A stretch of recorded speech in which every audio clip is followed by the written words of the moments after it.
이제 내일까지 우리가 보면 구약 성경 39권을 우리가 한 번씩 이렇게 더듬어 살피게 됩니다. 오늘은 끝에서 두 번째에 있는 스가랴의 말씀을 우리들이 오늘 성경으로 대하게 됐습니다. 여러분은 스가랴 그러면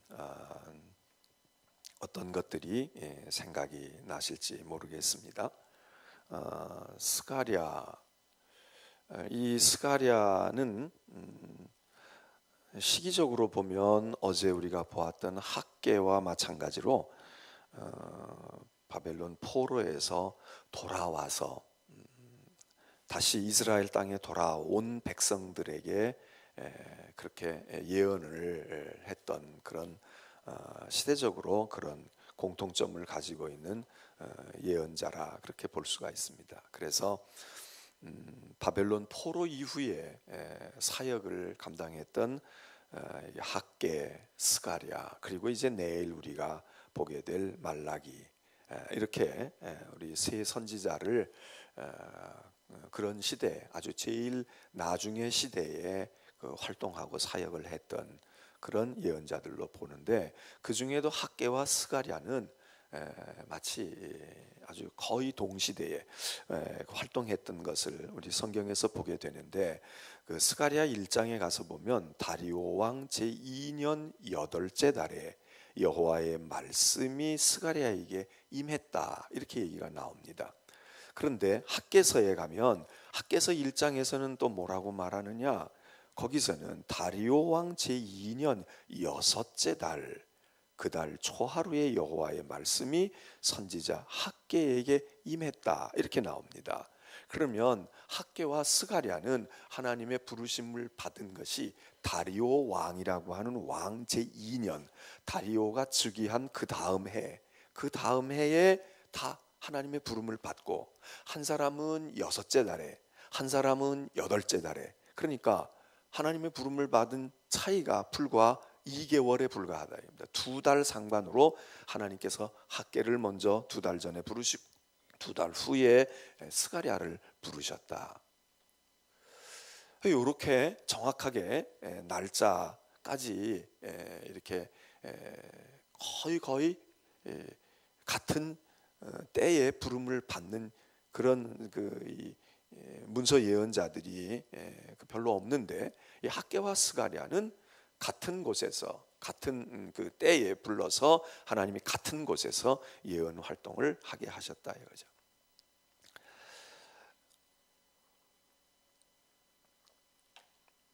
아마 하나님께서 바벨론 포로의 생활도 고달프지만 이 포로에서 돌아온 사람들이 꿈을 안고 돌아오고 또 신앙에 막 아주 그냥 사명감을 가지고 그렇게 돌아오는데, 와서 막상 그 바벨론 땅에서 돌아와 가지고 예루살렘으로 오고 유다로 돌아와서 가나안 땅에 돌아와서 팔레스틴에 돌아와서 그 살아갈 때의 모습이, 야, 너희가 거기 포로 생활도 쉽지 않지만 돌아오는 것도 쉽지 않은 거야. 아마 하나님이 이걸 아시지 않았을까.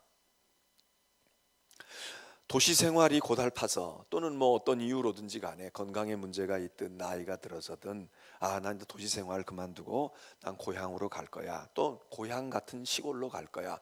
그래서 귀농을 하든지 뭐 귀촌을 해가지고 가서 시골 가서 적응하고 말해 조그마한 집 사고 땅 좀 마련하고, 그렇게 해서 뭐 과수원을 하든지 농사를 짓든지 특별한 작물을 재배하든지 그러는 분들이 자꾸 많아진다는 거 아닙니까? 그런데 그분들 가운데 또 상당수는 다시 돌아간다는 거 아닙니까? 어디로 돌아가?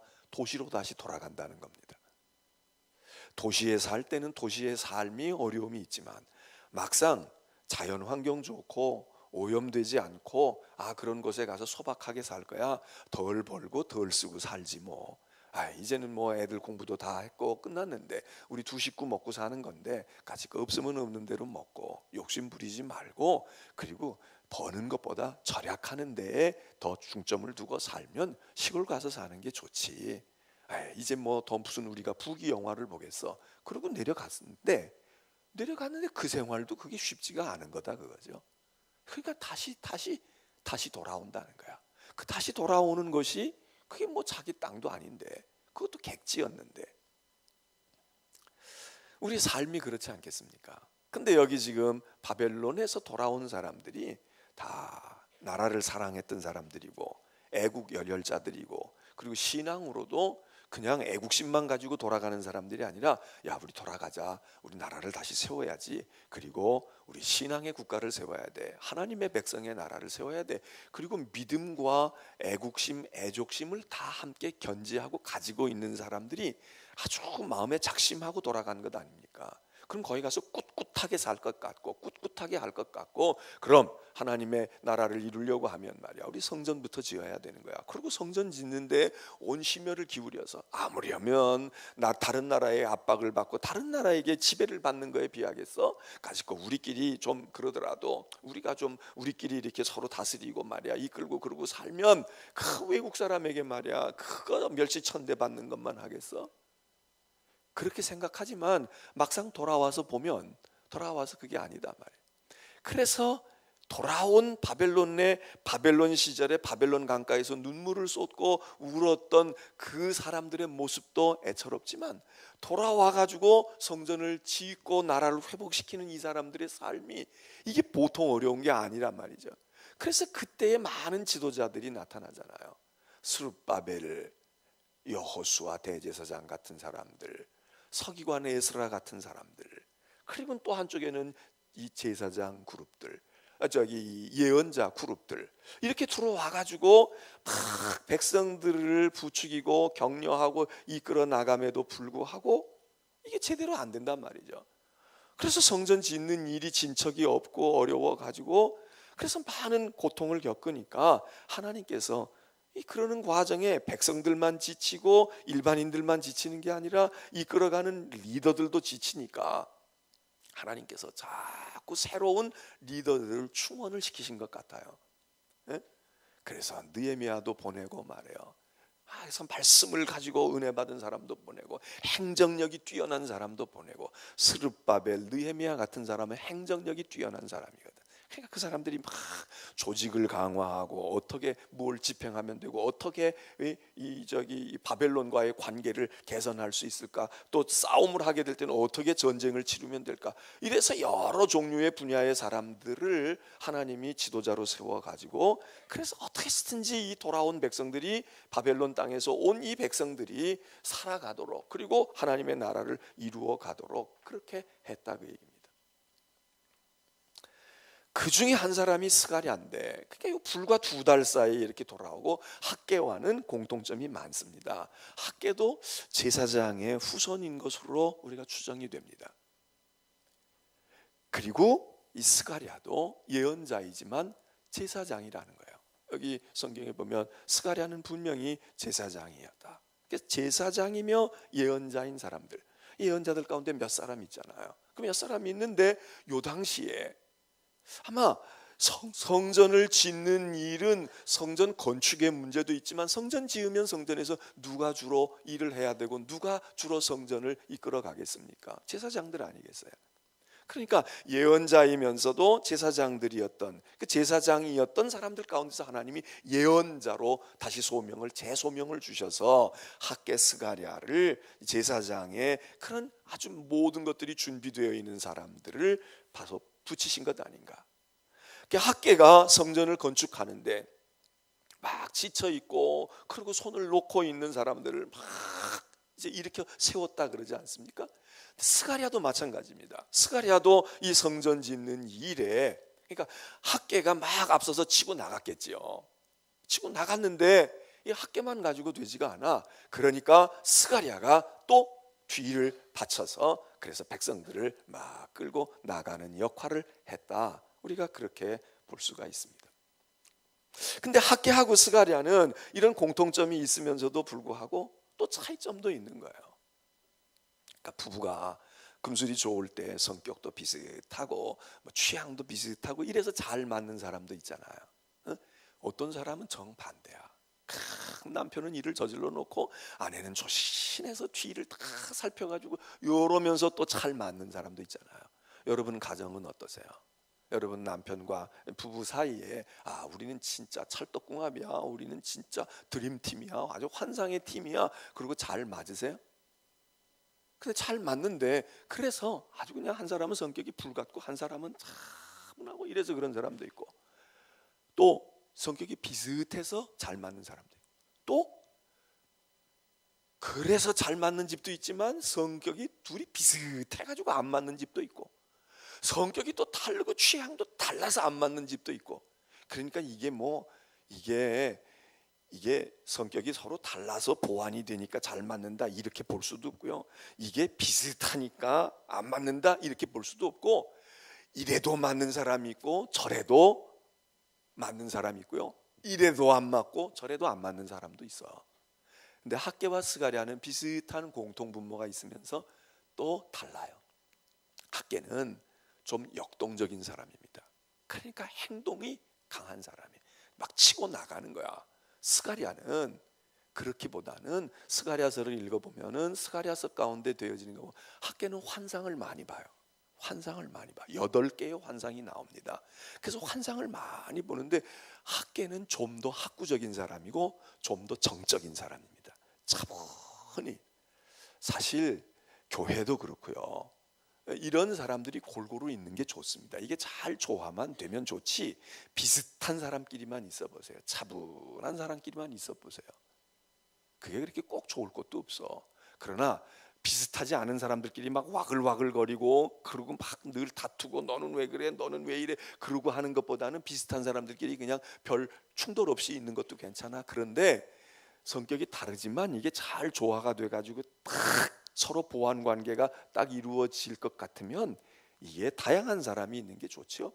여기 스가랴서, 학개와 스가랴 공통점도 있습니다. 제사장의 계열이라고 하는 건 공통점도 있지만, 또 돌아왔다라고는 본국으로 돌아왔다라고 하는 것도 공통점이 있지만, 학개와 스가랴는 달라.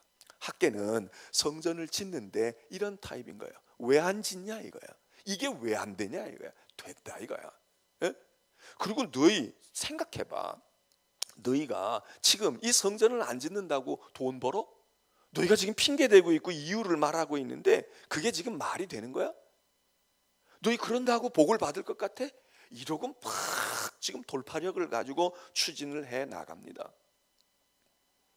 근데 학개는 성전을 지을 때 그렇게 말이죠, 막 들고 치고 몰아치고 그러면서 성전을 짓는 것보다, 이 성전을 지을 때 야, 성전을 왜 우리가 지어야 되니?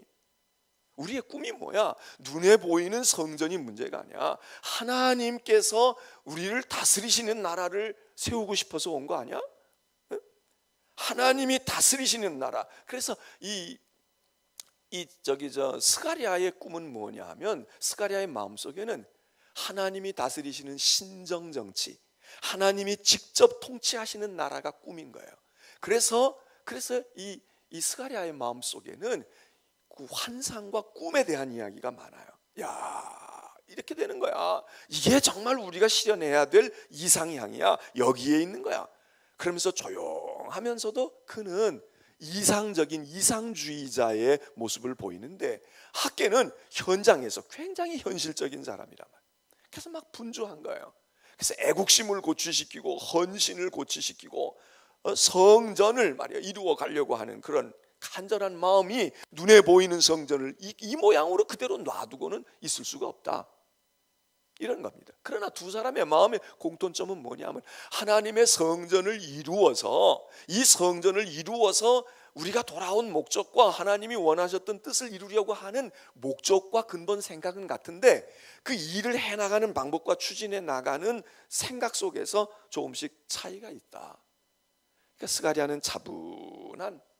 스가랴는 차분한 마음 속에서, 그럼 우리에게는 이런 꿈이 있잖아, 우리에게는 이거를 감당해야 되잖아 하는 그런 사명감을 고취시키고, 한 사람은 막 실제로 나무도 하러 가. 야, 이제 가서 우리가 말이야 헌금도 하고 우리가 짓자고, 손을 걷어붙여 나오라고, 오늘 한번 벽돌도 찍어 보자고, 이렇게 하면서 하나님의 성전을 이루어 갔다 하는 것이 조금의 차이라 그렇게 볼 수가 있습니다.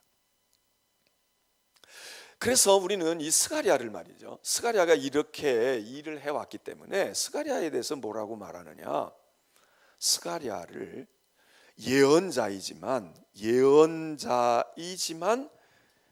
이 묵시문학이나 묵시적인 사상을, 묵시주의를 향해 가고 있는 그 과도기에 이 예언자 스가랴가 등장했다. 그러니까 우리가 예언 운동이 일어나서 예언 문학, 지금 우리가 예언서들을 다루지만 구약에서 우리가 예언서를 다루는 중에도 에스겔, 다니엘, 이제 요엘서에도 일부가 그런 게 나타나지만 그런 것들을 보면서 환상을 보고, 물론 환상을 이런 사람들만 환상을 본 게 아니지만 아모스도 보고 호세아도 보고 말이죠, 예레미야도 보고 환상들을 보잖아요. 그런데 그런 사람들의 환상이나 이상도 그렇지만 지금 꼽았던 다니엘, 에스겔, 요엘, 이런 사람들의 환상은 말이에요, 이 환상이 조금 아모스나 이런 사람들이 봤던 거하고 약간 분위기가 좀 다르거든요. 그 다른 게 뭐냐, 이게 그냥 단순히 역사에 지금 우리가 지금 이렇게 살고 있다가 지금 너희가 잘못하면 말이야, 하나님께 회개하고 돌아오지 않으면 앞으로 이런 일들이 벌어질 거야. 북쪽에서 바벨론이 오거나 페르시아가 오거나 어떤 나라들이 와가지고 우리를 점령하고 너희 끌려가고 고생한다, 이렇게 20년 30년 뭐 한 세대 두 세대 뒤에 나타날 일들을 얘기해 주는 정도가 아니라 이 요엘, 다니엘, 에스겔 같은 사람들의 그 환상은, 그들의 환상은 훨씬 더 좀 역사적으로 훨씬 뒤에, 이걸 가리켜서 우리는 종말이라 이야기하는데 종말에 나타날 일들을 보여주는 것 같은 환상의 예언자들이 있거든요. 그 속에 스가랴도 포함이 됩니다. 그래서 이 환상을 우리는 이거를 묵시적인 거다, 묵시, 하나님의 계신데 이게 묵시주의자들, 이렇게 우리가 말하는데 바로 이쪽으로 간단 말이에요. 이게 이제 요한계시록에 가서는 이게 꽃을 피워가지고 이게 이제 여기서 종말, 하나님의 나라, 새 하늘과 새 땅, 이게 이제 더 구체화되어지는데 이리로 가는 처음에 개척자의 역할을 누가 하느냐, 이 스가랴 같은 사람이 한다, 그 얘기입니다. 그래서 스가랴의 예언은 환상과 이상이 많은데 그 환상과 이상 속에서 스가랴는 예언자뿐만 아니라 묵시문학자로서 이 사람들이 그런 신비한 그런 마지막 때에 되어질 일들을 보여주는 거에 대해서 우리에게 무언가 길 안내를 해준 예언자, 그렇게 우리가 봅니다. 자, 우리가 여기 지금 스가랴서를 이렇게 읽으면서 스가랴는 또 하나 특징이 뭔가 하면 예언자 가운데서 이사야 예언자를 빼놓고는 예수 그리스도의 이게 주님을 말하는 거야, 이게 예수님을 가르치는 거로구나, 그 얘기가 예수님에게서 딱 맞아떨어졌어, 이렇게 얘기하는 메시아 예언, 메시아 오실 그리스도에 대해서 예언해 주었다, 그리스도에 대한 말씀이야, 이렇게 우리가 해석을 해도 무방한 이야기를 가장 많이 담고 있는 사람이 이사야인데, 이사야 다음으로는 누구의 예언자 속에서 이게 많이 나타나느냐, 바로 이 스가랴 속에 나타납니다. 오늘 9장을 읽었습니다. 9장 9절에서 10절 말씀을 읽었어요. 무슨 얘기입니까? 우리는 이 얘기를 읽을 때 무슨 생각을 해요? 에? 지금 누가 뭘 타고 와? 나귀의 새끼를 타고 온다. 작은 거 타고 온다.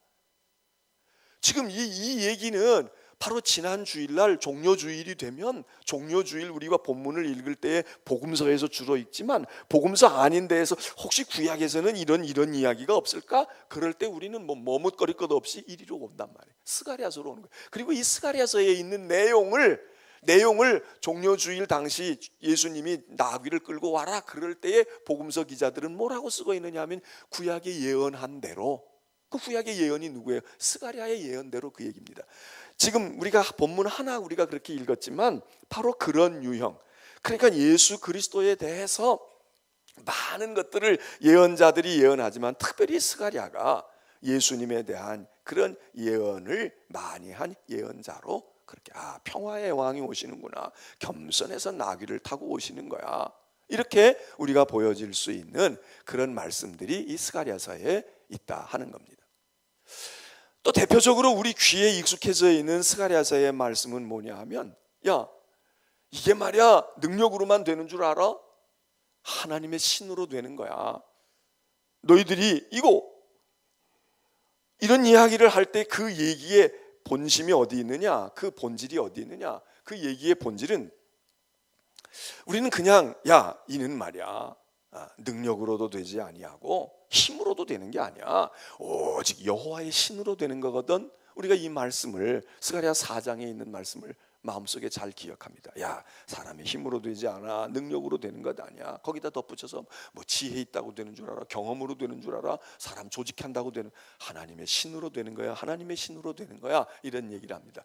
이게 스가랴서의 이야기인데 왜 스가랴가 이 얘기를 했을까? 바로 그거 성전 건축과 관계가 있는 거야. 야 성전 뭘로 짓니? 너희 돈 없어서 못 짓는다고 그러고 방해꾼이 있어서 못 짓는다고 그러고 말이야. 집에 지금 말이지 우리가 뭐 아이가 학교 가야 되고 돈 없고 말이야. 그런데 하나님 성전에 나와서 일할 시간도 없고 바칠 물질도 없어요. 너희가 그러고 얘기하지만 야 우리의 능력으로 짓는 것 아니야. 우리의 힘으로 짓는 것 아니야. 하나님의 신으로, 하나님의 영으로 하는 거야. 이런 얘기를 하는 거거든요. 그 성전을 뭘로 질래? 우리 아무것도 지을 능력이 없어요. 아무것도 이리 봐도 저리 봐도 우리가 재주가 있어서 재주로만 할 수도 없고요. 어떻게 할 수가 없어요. 이러고 핑계하고 이러고 지금 못하겠다고. 그게 핑계이기도 하지만 현실인 거거든요. 그럴 때 스가랴가 하는 말이 야 하나님의 성전은 너희의 것으로 지으려고 하지 마. 하나님의 영과 하나님의 신이 우리와 함께 하시면 짓게 되어 있어. 짓는 거야. 이 얘기를 하는 거거든요. 스가랴는 바로 이런 식으로 우리들에게 하나님의 성전을 지어가는 것도 하나님의 영과 은혜로 하는 거다. 이게 사람의 힘으로 하려고 하면 못해. 현실로 보면 못하지. 그러나 하나님이 하시게끔 해주실 수 있어 하는 그런 마음. 그래서 학계는 그 얘기입니다. 야 너희 돈 없다고 그러지만 그래서 예배당 못 짓는다며, 성전 못 짓는다는데 너희 집은 말이야 자꾸 지붕도 고치고 기둥도 고치고 창문도 해달고 말이야 이사도 가고 점점 넓은 평수로 가고 있네.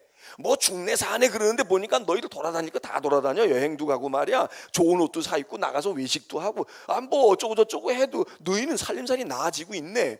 한쪽으로는 이렇게 학계는 막 집요하게 공격을 합니다. 그리고 또 한편에는 뭐라고 어떻게 보면 겁을 주기도 하고 실제로 사실은 맞는 이야기도 하는데 너희 그러고 벌어봐. 너희 지금 지붕 하나 바꾸고 말이야 뭐 창틀 하나 바꾸고 침대 하나 바꿨다고 너희 돈 버는 것 같이? 너희 버는 줄 아니? 다 세고 있어. 줄줄줄줄 샌다고. 너희 절대로 복을 받을 수 없어. 하나님의 성전을 짓고 지어봐. 그럼 하나님 복을 주시는 거야. 이렇게 얘기하는 거거든요. 근데 여기 스가랴는 그렇게 이야기하는 것보다 야 너희 나무로 집 짓는 거 아니야. 산에 나무 하러 가자 그래요. 저 학계는 이야기해. 자 이제 산으로 가. 도끼 들고 오라고. 토끼 들고 톱 들고 와. 산에 가서 나무 찍어다가 지으면 되잖아. 왜 없다는 거야? 산에 가면 널려 있는 게 나무인데. 이러고 지금 학계는 이야기하고요. 스가랴는 그렇게 말하지 않아요. 맞아. 너희들 말대로 돈으로 짓는 거 아니야. 나무 없어. 그럼 너희 집도 힘들고 그런데 말이야 너희 속에 하나님의 영이 있어 봐라. 여호와의 신이 들어와 봐. 너희가 지금 인간의 생각으로 하는 거야. 그래 돈 없는 자도 할 수 있다고.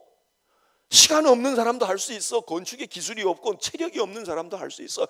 여호와의 신이 하나님의 영이 성전 짓는 거지 너희 힘으로 짓는 줄 알아? 너희 돈 얼마나 있는데 그걸로 지을 수 없어.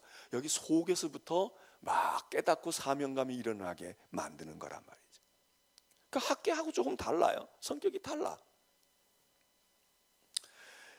그러니까 이렇게 된 거예요. 학계가 먼저 끌고 나갔단 말이에요. 막 끌고 나가. 그래도 헌금도 한 번 했어. 근데 1차 헌금 해가지고 건축 헌금 했는데 안 되거든. 그러니까 또 2차 헌금해. 또 안 되거든. 그러니까 그 다음에는 의자 헌금도 합시다. 이 강대상 누가 하겠어요? 십자가를 해야 되는데 종탑이 있어야 되는데 그러면 헌금이 안 나오는 것 같아도 헌금이 또 나온단 말이에요. 그러니까 학계는 그런 식으로 끌고 가는 거야. 자꾸 끌고 가.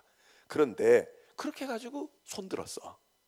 헌금도 낼 만큼 냈고 이제 뭐 했는데 또 내고 싶지도 않고. 그리고 그렇게 헌금하면 학계가 얘기하기를 성전 건축 잘하고 이거 예배당 지어봐. 여기 와서 우리가 기도하면 복 받는 거야. 자자손손 복 받는 거라고.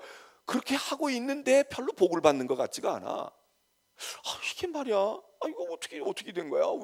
왜 사업이 잘 안 되지? 하나님께 바치고 했는데 이러고 낙심하는 거 아니에요. 그런 일들이 있잖아. 복 받는 사람도 있지만 별로 복 받았다 생각을 안 하는 사람들도 있거든.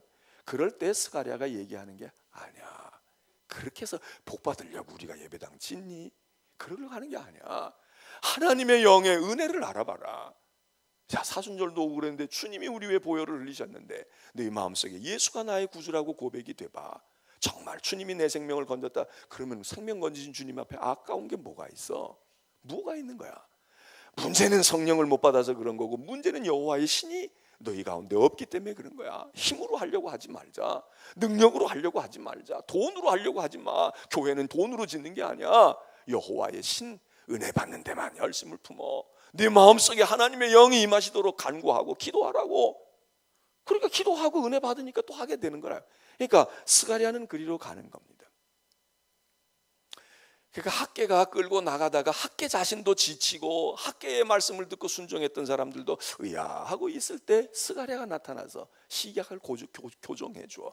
그렇게 성전 짓고 그렇게 하려고 하지 마. 그런 게 아니야. 하나님이 하셔. 이 하나님이 하시는 일에 뛰어들어서 동참하면 너 은혜가 되는 거야. 우리 힘으로 못해. 우리 힘으로 하려고 하면 실패하는 거야. 걱정하지 마. 여호와의 신으로 된단다. 그 얘기입니다.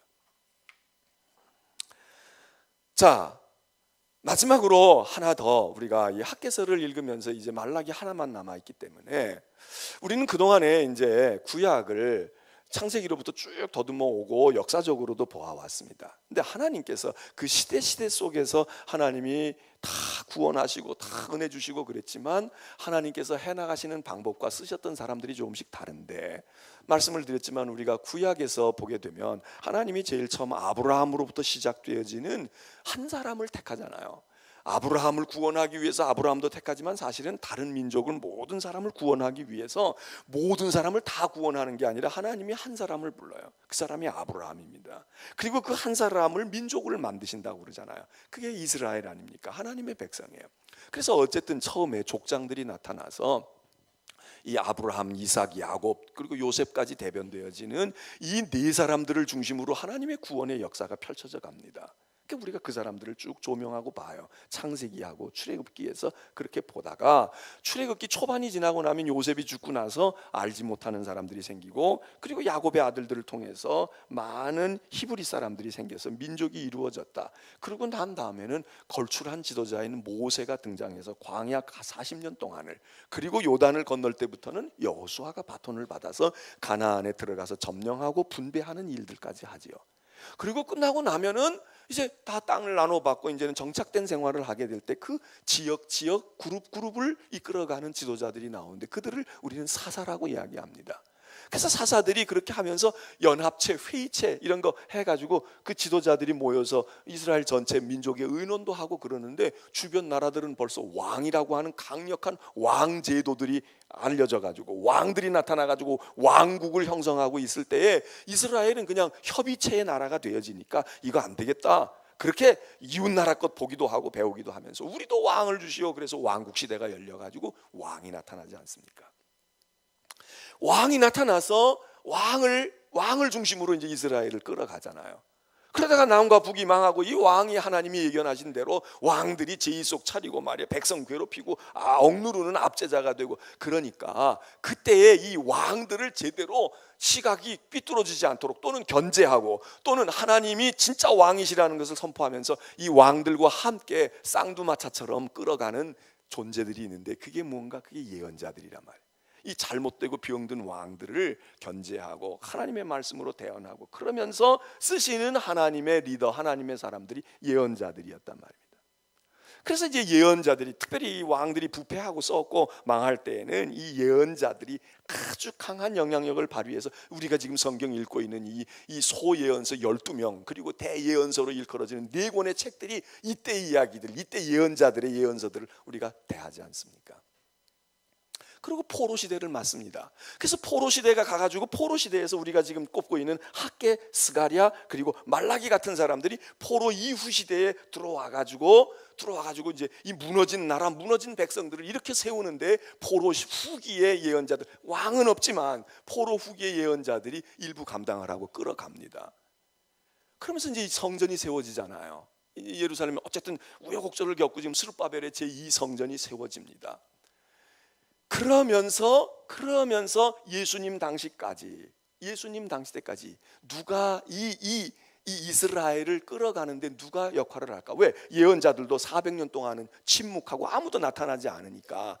그러니까 이 포로 후기 때로부터 시작을 해서 돌아온 때로부터 시작을 해서 얼마 동안 무엇가 끌어갈까? 이럴 때 나타났던 지도자들이 물론 전부터 있었지만 제사장들이 중요한 한 축을 감당합니다. 성전 지었으니까 이제 제사장들이 뭐 역할 하잖아요. 그리고 또 한 축을 감당하는 사람들이 누구냐? 그 사람들이 우리가 앞에서 잠언 전도서를 다루었을 때 나왔던 것처럼 지혜자들입니다. 현인들, 지혜자들. 그러니까 어떻게 살아야 될까? 어떻게 해야 될까? 이런 사람들이 나타납니다. 그게 이제 지혜자들이 그 당시 이스라엘 백성들을 끌고 가요. 또 한 그룹은 누구냐? 율법학자들입니다. 서기관들이에요. 그래서 하나님의 말씀을 자꾸 말씀을 가지고 회당이 나타나서 회당 중심으로 끌어가는 랍비들이 이제 등장하게 된단 말이죠. 이 랍비들이 나타나서 그래서 또 이스라엘 백성을 한쪽으로 끌고 가요. 그러면서 또 어려운 시절을 만나는 거예요.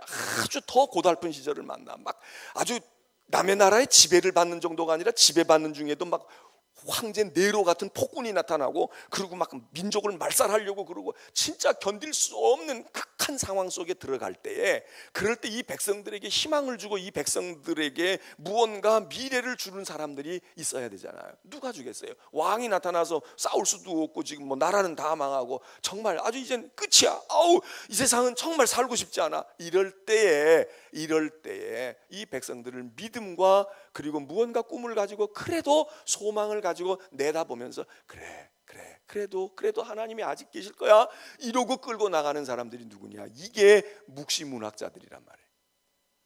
이게 묵시문학자들이에요. 이 사람들이 나타나는 거예요.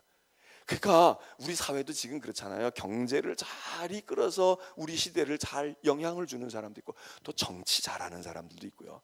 또 글 잘 쓰는 사람들이 있어. 그래서 막 소설 쓰고 시 쓰고 이래가지고 우리의 마음에 뭔가 주는 사람들이 있어요. 또 어떤 사람들은 요즘에는 예능인들도 얼마나 좋아요. 가서 막 즐거움을 주고 춤을 추게 하고 말이에요. 우리들로 하여금 기쁨과 웃음을 얻게 하고 또 어떤 사람들은 스포츠 스타들이 있어. 그래서 막 운동해가지고 우리의 뭔가 스트레스를 날려버리고 말이에요. 우리가 비록 나라는 약하지만 우리가 말이야 양궁 잘 쏘고 말이야 뭐 한번 나가서 금메달 따서 그 큰 나라들보다 딱 올라가서 서 있을 때 우리의 뭔가가 막 마음을 후련하게 해주고 이게 다 우리 지금 사회를 건강하게 끌어가는 꼭 정신적인 종교 지도자, 목사들, 뭐 이런 사람들, 신부들 이런 사람들만 있어서 되는 게 아니라 각 분야에서 우리를 건강하게 끌어가잖아요. 그런 지도자들인 것처럼 시대를 따라 하나님께서 그런 인물들을 쓰시는데 이 스가랴는 그런 가교 역할을 했고요. 이제 우리가 역사를 접어가면서 예언서가 움직일 때는 예언자들이 나올 때는 그래도 희망이 요만큼 있을 때입니다. 그러나 예언자들이 다 입을 다물어요. 예언도 더 이상 들리지 않아. 그리고 세상은 캄캄해.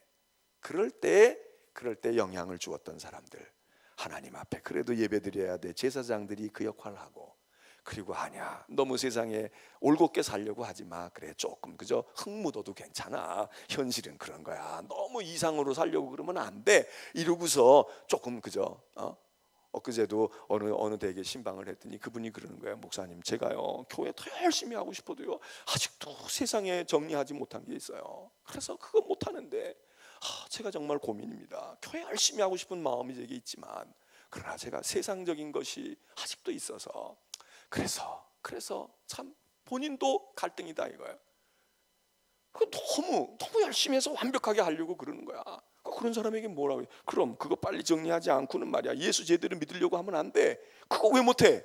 이렇게 얘기할 수 있어요? 그렇게 할 수 없어. 괜찮아. 그 마음 하나님이 아셔. 그러니까 합시다.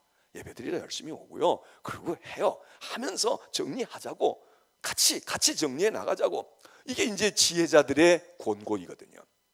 그런가 하면 완전히 아무 희망이 없을 때 그래요. 이 세상에는 희망 없어요. 이 세상에는 아무것도 없다고.